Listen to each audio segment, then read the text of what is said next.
In 1967, Israeli warplanes attacked the USS Liberty off the coast of Palestine. This vicious attack left 34 American sailors dead and wounded 171 more.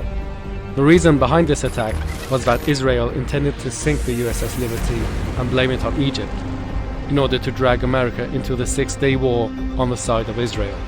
The attack, however, failed to sink the ship, and the case was quickly swept under the rug due to Israeli influence over US politicians. But this was not the only time Israel tried to stage a false flag attack against American citizens. In 1954, Israeli terrorists devised a plan to plant bombs inside American, British, and Egyptian civilian targets, including cinemas, libraries, and American educational centers. The resulting explosions and deaths were to be blamed on Egyptian terrorists, which would then lead to an American and British invasion of Egypt. Thankfully, the plan was a failure, and was later exposed to be an Israeli false flag operation. These attacks are now known as the Lavon Affair, named after the Israeli Defense Minister Pinhas Lavon. Another example of Israeli crimes against America is the Apollo Affair. In 1965, Israeli agent Zalman Shapiro stole up to 600 pounds of highly enriched uranium from America and sent it to Israel in order to be used in the Israeli nuclear weapons program. The Israeli nuclear weapons program had begun in 1948, but had stalled due to resistance and pressure by American President John F. Kennedy. Fortunately for Israel, after Kennedy was assassinated, his replacement, Lyndon B. Johnson, fully supported the Israeli nuclear weapons program, and in a few years they would have their first nuclear bomb. Perhaps the greatest crime of Israel against the United States was their involvement in the 9/11 attacks, in an incident commonly known as the Dancing Israelis.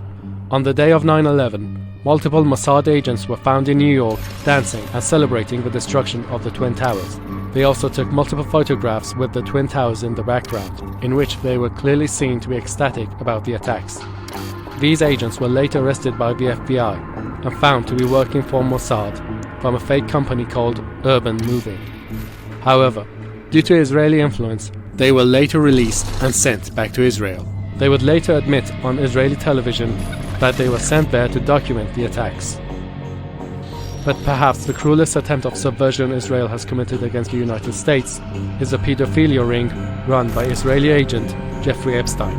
Epstein's mission was to kidnap and traffic underage American girls, prostitute them to high-ranking American politicians, celebrities, and businessmen, record these acts, and use them as blackmail in order to ensure their unwavering loyalty to Israel.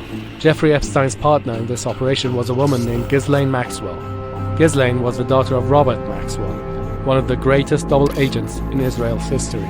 To just give a glimpse on Robert Maxwell's involvement with Israel, his funeral was attended not only by the Israeli Prime Minister, but by 6 acting and former heads of Israeli military intelligence. Throughout the decades, many pro-Israeli politicians in the United States have claimed that Israel is America's greatest ally. However, the truth is that Israel sees America as nothing more than a beast of burden, which is to be used and, if necessary, sacrificed in order to further Israel's goals.